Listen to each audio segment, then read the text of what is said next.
can't afford a barber, let alone lawyers. Oh!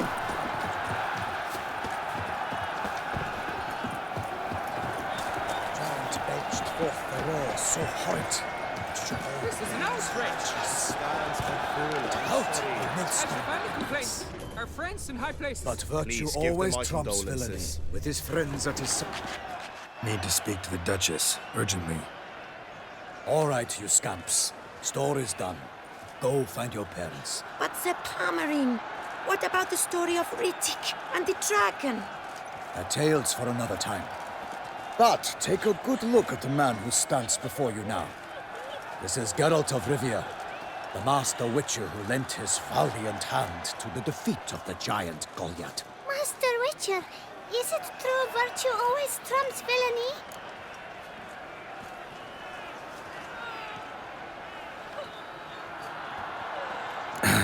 Yeah, virtue always wins. But the Black Knight, he's a villain and he wins. The cutter of Casteldaccia, too. Moral victory, that's what counts. Rubbish. Now, that will do for questions. Go find your parents. Her Knight and Highness has doubtless arrived at the tourney grounds to watch the battle in the arena. If we hurry, we'll be in time to speak with her before the spectacle begins. Lead the way.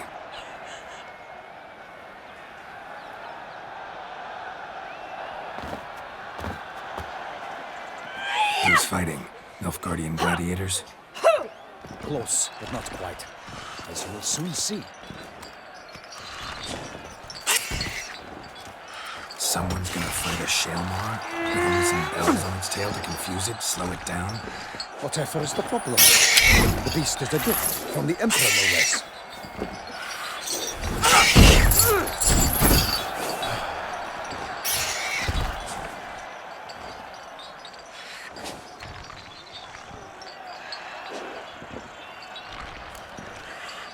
Shouldn't torment the beast. How would you like to be dumped in an arena, blindfolded with a string of bells dancing through your ass? Pity a monster. You, a witcher. I slay monsters who are a threat to humans. You're out to humiliate one to entertain a crowd. No knight will gain any glory from this.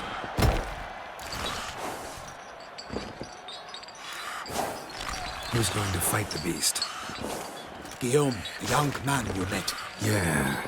Mentioned he'd promised his heart's captor a monster trophy. Great love demands great sacrifices. Let's go.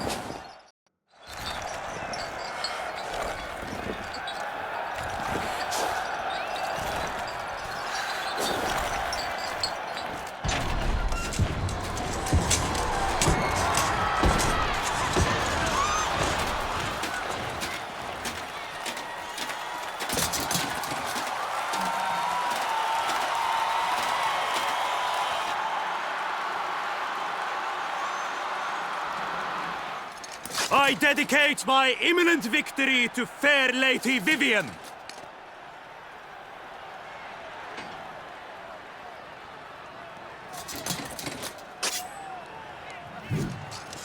It's begun. The fight shall have to end first. We must wait.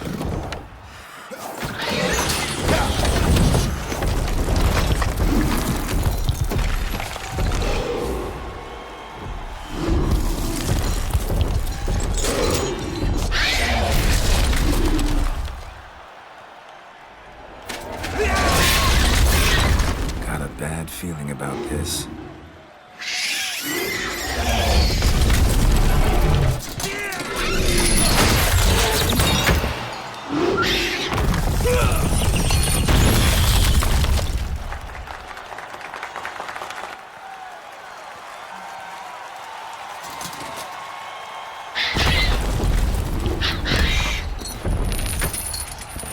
Damn it.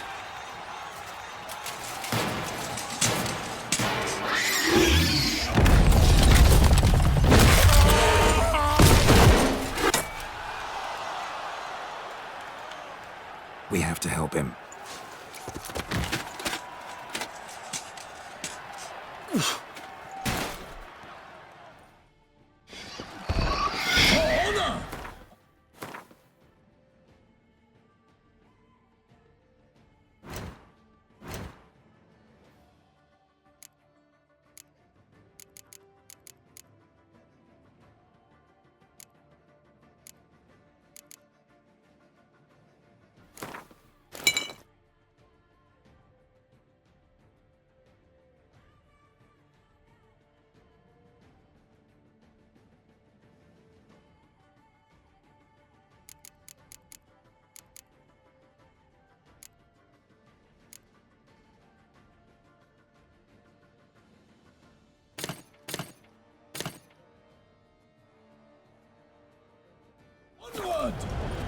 Gotta keep it down. Can't even tell where we are when it hears us. Alas, for Nightling, the beast heaved its foul girth. And with the roar, it knocked into earth. Down came the Witcher in one mighty bound to give fight to the beast, its plans confound.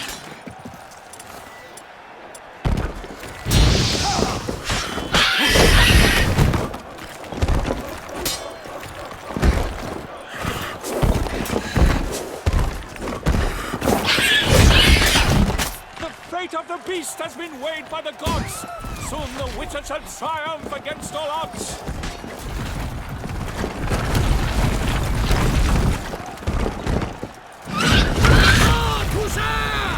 For the Duchess! The Witcher waited till the time was true, then twirled, danced, and spun, struck the monster right through. Like a bow who leaps at the love's first spurt, so the Witcher wooed the Selma, that its foul heart hurt. Dodge, dive, flee, faint, its razor strikes belly, Selma's cries ring aloud, blood transforms into jelly.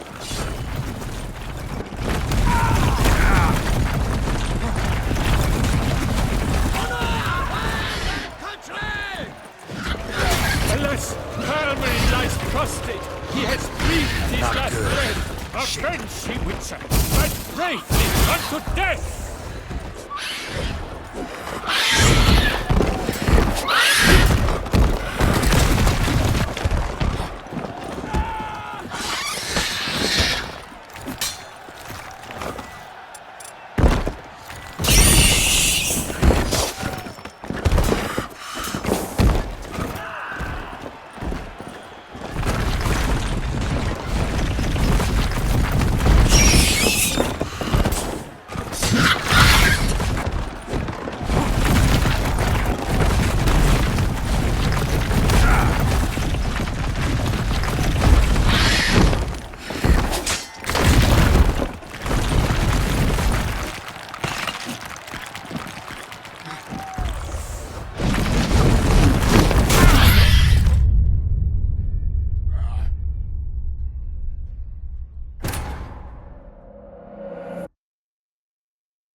Onward! Gotta keep it down. Can only tell where we are when it hears us. Alas, for Nightling, the beast heaved its foul girth. Loose a roar and knocked him to earth. Down came the Witcher in one mighty bound to give fight to the beast, its plans confound.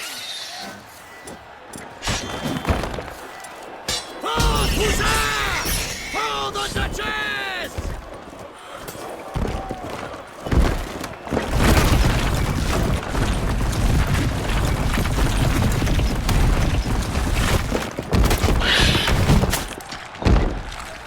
The fate of the beast has been weighed by the gods. Soon the Witcher shall triumph against all odds.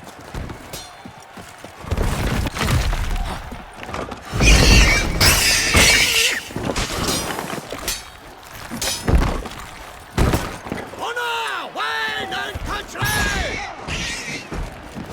Shit.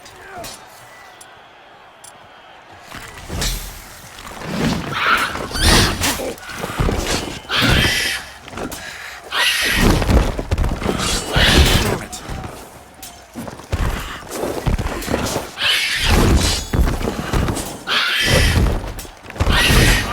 Out, free flame! And thus the Witcher's life was snuffed. All our hopes, alas, had turned to dust. The Witcher waited till the time was true, then 12 danced and spun, struck the monster right through.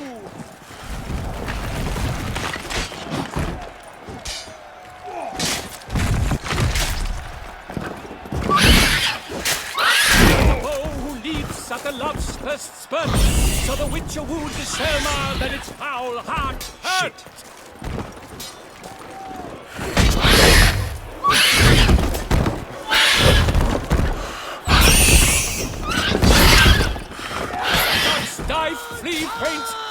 Ursa strikes belly, Selma's cries ring aloud, blood transforms into jelly.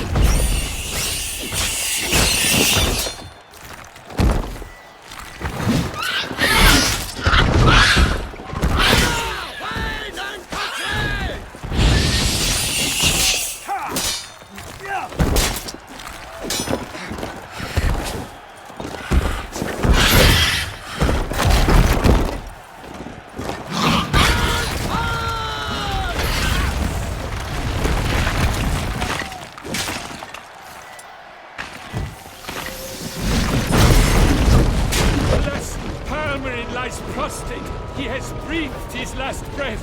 Avenging Witcher, fight bravely unto death!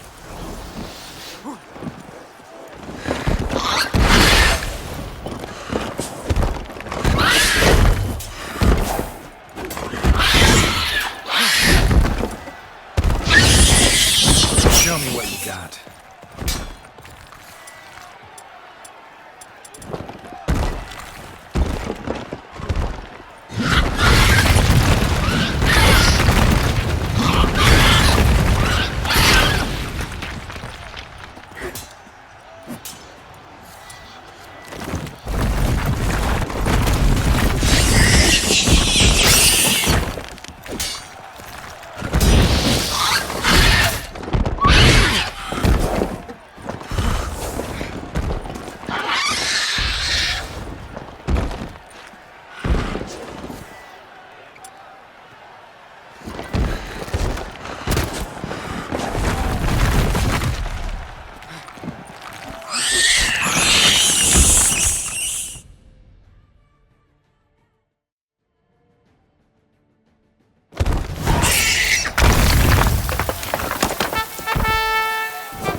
The Selma lies defeated by Geralt of Rivia, master of the witchering trade.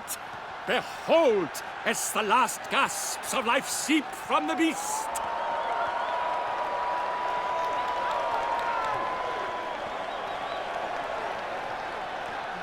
Master Geralt, do what you must. Finish the deed!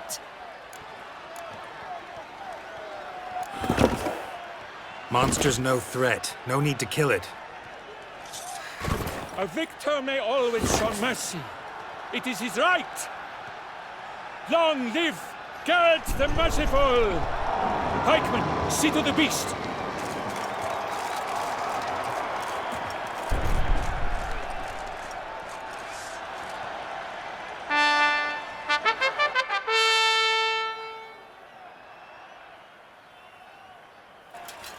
Forgive me. I am not as nimble as in my younger years. You fought bravely. Thanks for your help.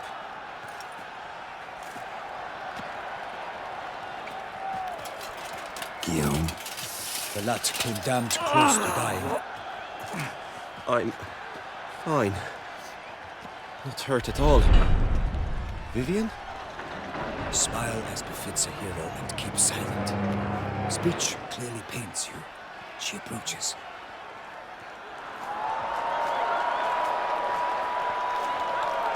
Geralt, we must talk. Vivian. You shall talk later, in the medic's tent. Geralt, magnificent, breathtaking. Your Grace. We knew that to summon you was a brilliant idea.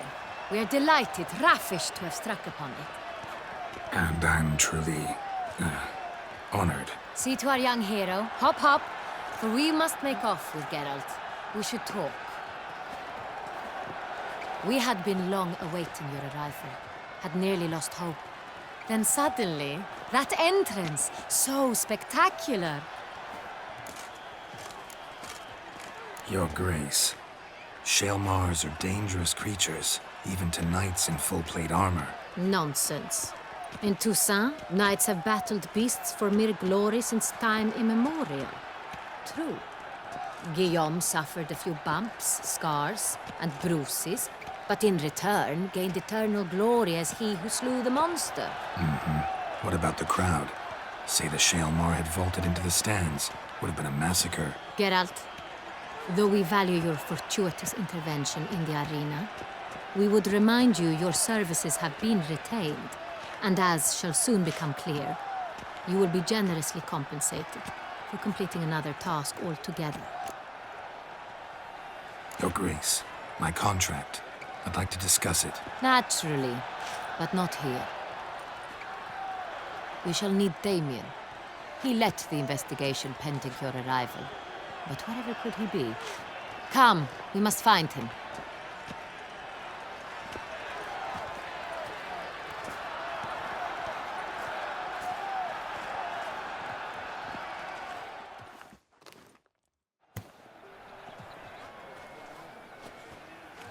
Tell us, have you come alone? Or did Viscount Julian accompany you? Wish to see Dandelion, Your Grace? Yes. I mean, no. Yes. But solely to tell him we regret. Yes, deeply regret rescinding the death sentence we so justly handed down upon him. If we could turn back time, we would make certain he sat in a tower till he rotted. No, we would ensure he was broken on the wheel, then drawn, hanged, and quartered.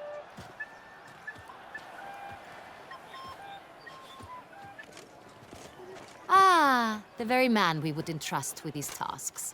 Damien de la Tour, captain of my personal guard. Your Grace. Witcher. Greetings.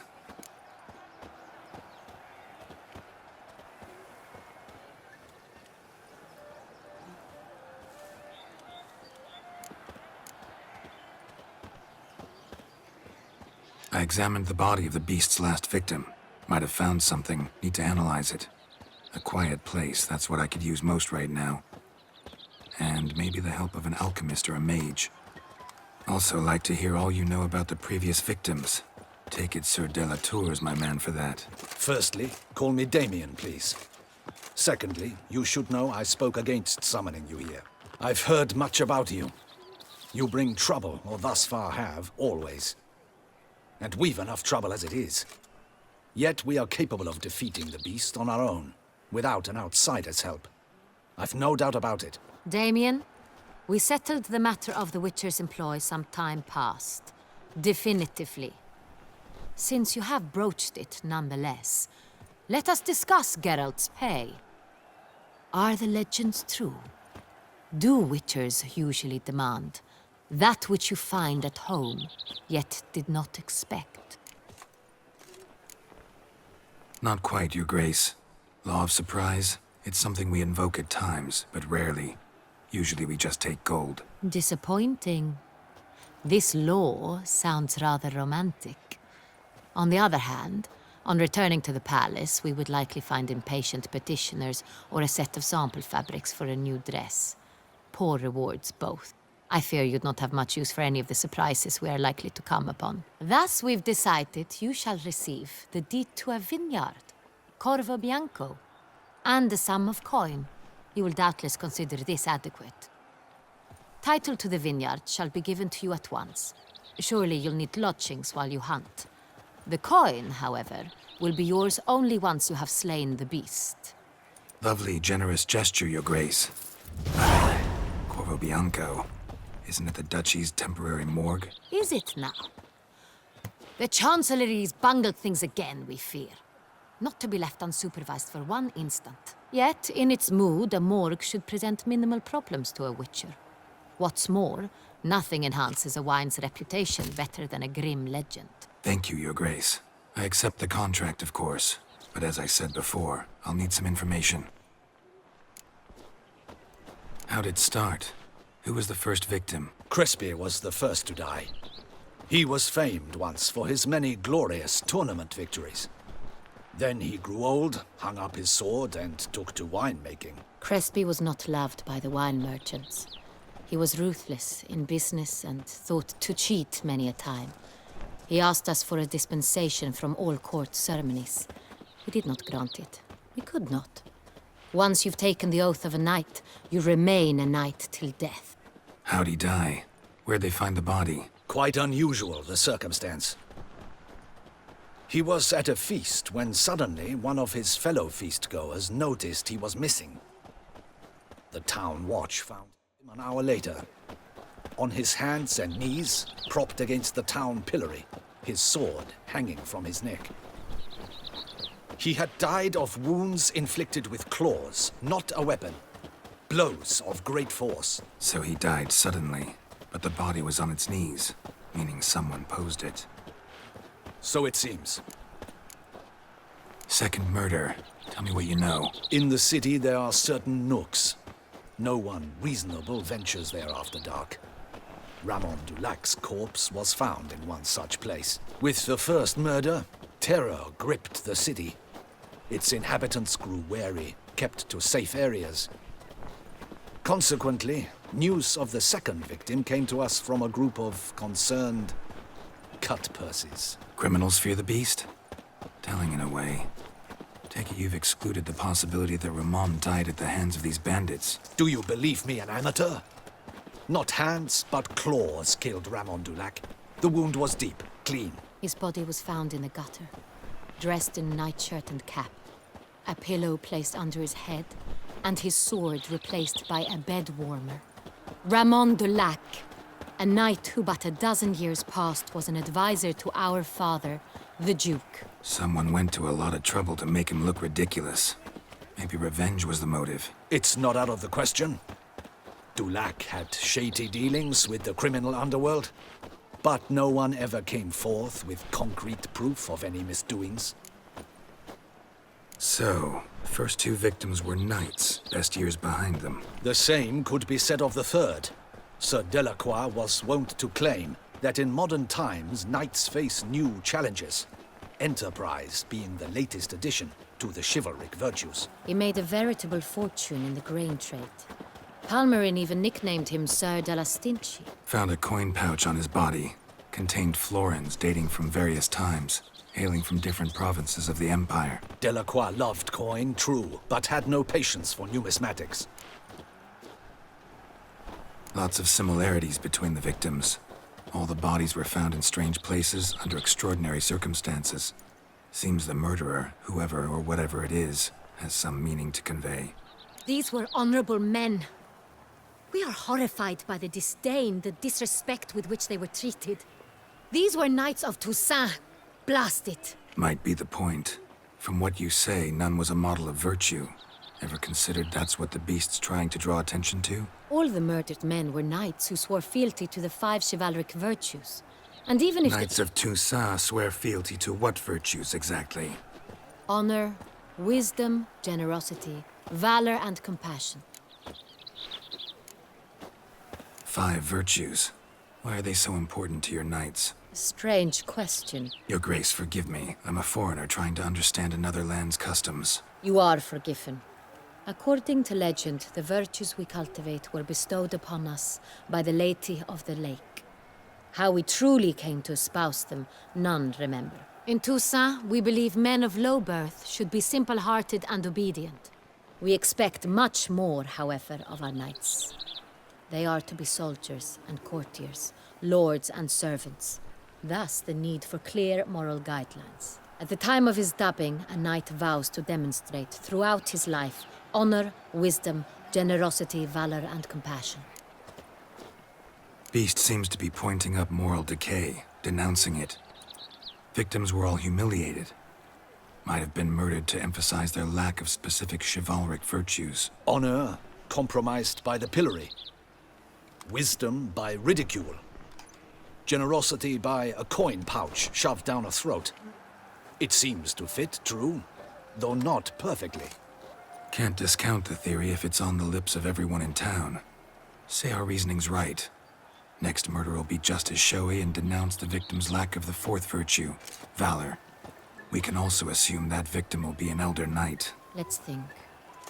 At the moment, all the knights are either at the tourney grounds or in the palace gardens. Our annual hare hunt shall begin there shortly. Have you heard of the custom? Milton mentioned something. Seemed excited to prance around in a bunny costume. Not sure why. Hang on. Strange circumstances. A knight advanced in years. The famed cowardice of rabbits. Could it be that simple? Is Milton de Peyrac-Peyren the next victim? Milton also knew Delacroix. Told me so down by the river. Damien! to miss something so obvious? De Peyrac-Peyren, Crespi, Delacroix, and Delac formed a knightly team. It was years ago, but They were a team? they were close friends, tightly knit, and as such earned the trust of our father, the Duke. We often witnessed him turn to them with delicate matters. Later, their paths diverged. Unlikely to be a coincidence. Beast must know it too. It's a lead, I'm sure. Your Grace, we need to find Melton immediately. Rather problematic. You see, the garden entertainments are due to start, and he's disguised as the Hare, hiding somewhere, waiting for some tipsy courtiers to find him. The Hare's hiding place is a carefully guarded secret. We must call off the game, at once. First and foremost, we must remain calm. Damien, order the garden searched immediately, but discreetly. By no means can we disrupt the festivities. Panic will only incite the beast to strike sooner. And you, Witcher, follow me. My gardens, my night, I shall take the fall. A murder is out of the question. I will not allow it. Not near my palace. Horses? Ready our horses!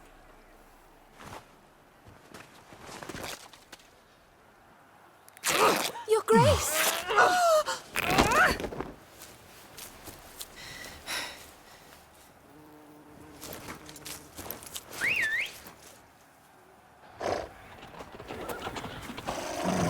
What the hell? Why, I should...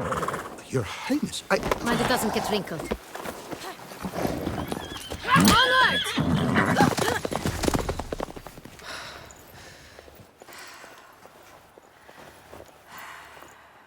Hey! That is silk! Be careful! Give it to me!